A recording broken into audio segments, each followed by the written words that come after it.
In a dramatic turn of events that has sent shockwaves through the international community, on Russian TV this morning, the news that Donald Trump and Vladimir Putin would meet after being confirmed by the Kremlin. Just hours before, Trump was in the White House teasing that a meeting was imminent, and then confirmed on social media, saying it would take place next Friday, swapping territories hinted at as a way to agree a peace for Ukraine. President Putin, I believe, wants to see peace, and Zelensky wants to see peace. It's very complicated, but we're going to get some back. We're going to get some switched. There'll be some swapping of territories to the betterment of both. The location of the meeting will be the US state of Alaska, where there's only a few miles between the US and Russia, but it's more than 5,000 miles from Ukraine. And at the moment, the planned meeting there is without Ukraine's president, who today insisted his country would have to be involved to find a lasting peace. We will not reward Russia for what it has perpetrated. The Ukrainian people deserve peace, but all partners must understand what a dignified peace is. Any decisions that are against us, any decisions that are without Ukraine, are at the same time decisions against peace. They will not achieve anything. Giving up Ukrainian land, Zelensky insists, wouldn't be allowed under its constitution. And after everything Ukrainians have fought for, it would unlikely be supported in a referendum either. You're gambling with the lives of millions of people. You're gambling with World War III. But with the bad memories of that Oval Office meeting earlier this year, Zelensky has to navigate cautiously, particularly if Trump is looking to apply pressure again to get what he wants. Thank you. And what Trump wants so badly is that Nobel Peace Prize. He declared himself the peace president on social media overnight, having brokered a deal for Armenia and Azerbaijan yesterday. The tactics make it difficult not just for Ukraine, but also for Europe, which the White House is now said to be leaning on. President Donald Trump has announced plans to meet with Russian President Vladimir Putin in Alaska on August 15th. Marking their first face-to-face meeting since 2019. The summit, confirmed by both the White House and the Kremlin, aims to negotiate an end to the nearly 3-year-old conflict in Ukraine, but notably excludes Ukrainian President Volodymyr Zelensky from the discussions. The proposal centers on what many are calling a controversial land swap deal. There'll be some swapping of territories to the betterment of both.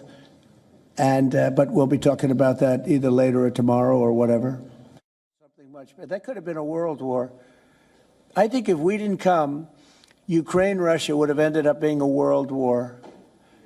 And I stopped that. I want to save a lot of lives. I love saving lives. That's what it's about. President Trump has suggested that territorial exchanges between Russia and Ukraine could lead to peace, stating that such swaps would benefit both nations and potentially prevent a wider global conflict. This marks a significant shift from his earlier ultimatum threatening sanctions and tariffs if Russia didn't agree to a ceasefire. But this vision of peace has immediately hit a wall of resistance. No one will retreat from this, and Ukrainians will not give their land to the occupier. Any decisions that are against us, any decisions that are without Ukraine, are at the same time decisions against peace. They will not achieve anything. These are dead solutions. They will never work. Ukrainian President Zelensky has firmly rejected any territorial concessions, declaring that Ukrainians will not surrender their land to occupiers. He emphasized that any decisions made without Ukraine's participation are decisions against peace, calling such proposals stillborn and unworkable. The Ukrainian constitution explicitly prohibits ceding territory, adding a legal dimension to the political opposition. Former U.S. Ambassador to Russia, Michael McFaul, has raised serious concerns about the diplomatic implications of this summit.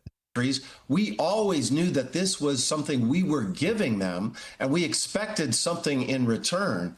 And what I think is wrong about this sequencing is I worry that Putin will get the gift. He'll get the gift of sitting next to the United States president in the United States of America, by the way, in Alaska. a part of the former Russian Empire, by the way, that some Russian nationalists still think that they need back. They should have got back, that we hoodwinked them. Just an odd choice in my view. But I hope the president and his team are thinking very hard about that question right now, because they've already given the gift. It's already there. Putin already wins just by showing up. He points out that hosting Putin on American soil, particularly in Alaska, a former part of the Russian Empire that some Russian nationalists still claim, represents an extraordinary diplomatic victory for the Russian leader.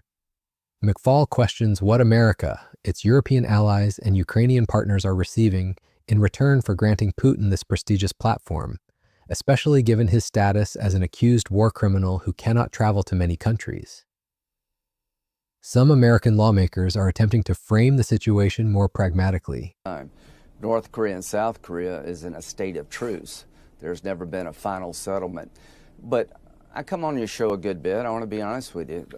Ukraine's not going to evict every Russian, and Russia's not going to Kyiv. So there'll be some land swaps at the end. But what would a good deal look like? Make sure that 2022 doesn't happen again. On Biden's watch and Obama's watch, Russia invades. The goal for me, and I think President Trump, is to end it forever. Now, what would that look like? You'll have some land swaps, but only after you have security guarantees to Ukraine to prevent Russia from doing this again. You need to tell Putin what happens if he does it a third time. Pre-invasion sanctions that would crush his economy if he ever did this again. In 2022, we didn't help Ukraine at all. Biden didn't.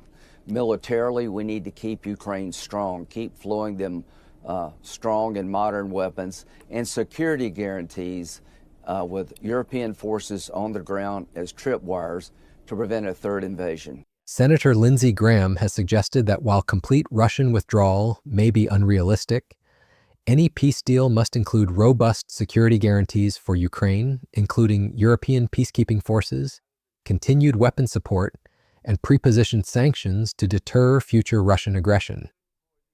He warns that how this conflict ends will set precedents for other territorial disputes, particularly regarding China and Taiwan. Perhaps most concerning to diplomatic experts is the format of the proposed meeting. President Trump will go into a one-on-one meeting with President Putin, like he did, by the way, in Helsinki in 2018, the last time they had a big summit. No staffers in the room, no Russia specialist. His specialist back then, Fiona Hill, was kicked out. And Putin, I've been in meetings with Putin. He is very effective negotiator. He's a very effective twister of history. And he will then make a plea for why Donetsk, Mr. President, has always traditionally been part of Russia. Crimea, part of Russia. Acknowledge and recognize these facts, and then they're going to come out and have a press conference, and President Trump might say that. And that then will tie the hands of President Zelensky and his European allies in actually negotiating. That is their greatest fear. It's my greatest fear, too. There are fears that Trump might meet Putin alone, without advisors or Russia specialists present, similar to their controversial 2018 Helsinki summit. Experts warn that Putin, known as an effective negotiator and manipulator of historical narratives, could extract commitments from Trump that would tie the hands of Ukraine and its European allies in future negotiations. The international community has responded with a mixture of concern and action. French President Emmanuel Macron has stated unequivocally that Ukraine's future cannot be decided without Ukrainian participation. Meanwhile, British Prime Minister Keir Starmer has convened an emergency meeting of international security advisors, including representatives from Europe, Ukraine, and the United States, to coordinate a unified response and ensure Ukraine's voice is heard in any peace process. As the August 15th summit approaches, the stakes could not be higher. The meeting represents a critical juncture that could either pave the way for peace or further complicate an already complex conflict.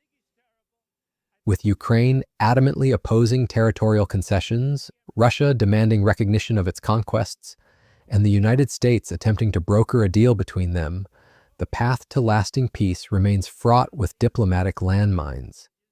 The world watches anxiously as these three leaders navigate competing visions of how this devastating war should end, knowing that the decisions made in the coming days could reshape the geopolitical landscape of Eastern Europe for generations to come.